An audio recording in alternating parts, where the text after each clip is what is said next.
I'm Jordan Fisher from Pony Studios, and I work on programming and game design for CloudBerry Kingdom. I'm TJ Lutz, the Vice President of Pony Studios, and I'm working on CloudBerry Kingdom. We wanted to make a game that was like a classic platformer that never had to end, so we could just play it forever and, never go back into real life. TJ and I met way back in first grade.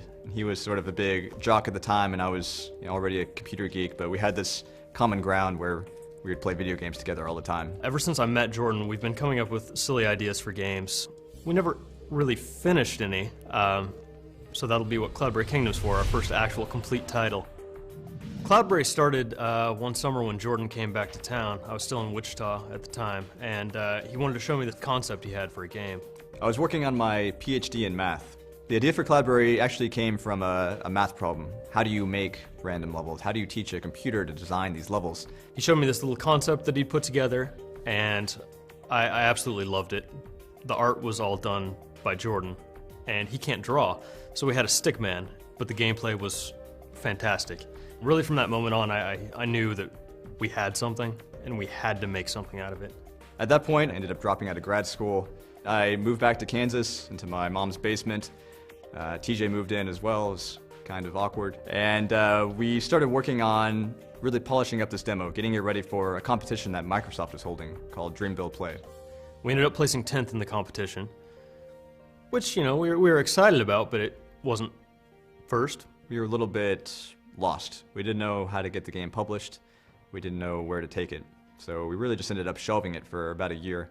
Jordan went off to complete his degree. I went off to get more money because we ran out on the first try. I finished my PhD and I got a job out in New York, but it really just wasn't what I wanted to do with my life. And the sort of turning point was one day when I just told him I was quitting and really just started working full-time on CloudBerry.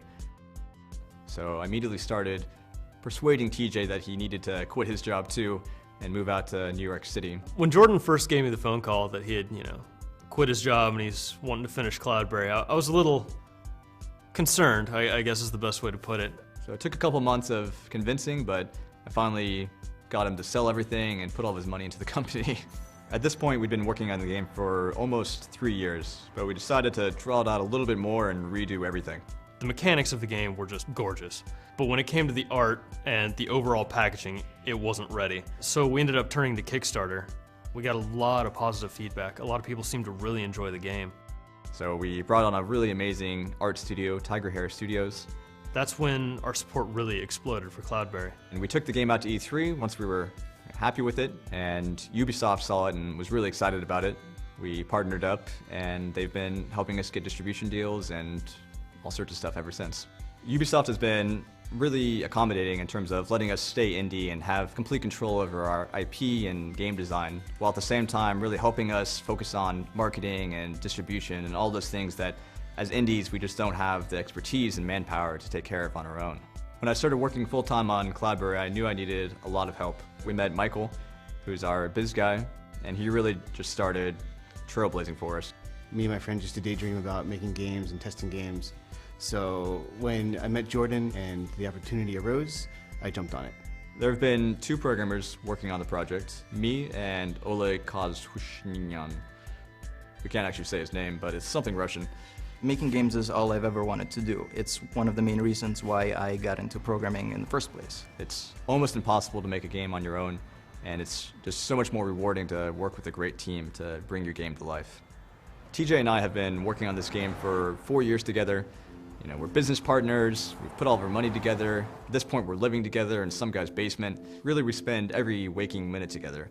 But still, it's really great to have your best friend working on this project and just covering your back whenever you're messing up. Without Jordan, really, there's no way I would even be here. I'd still probably be working construction and hating being in Kansas.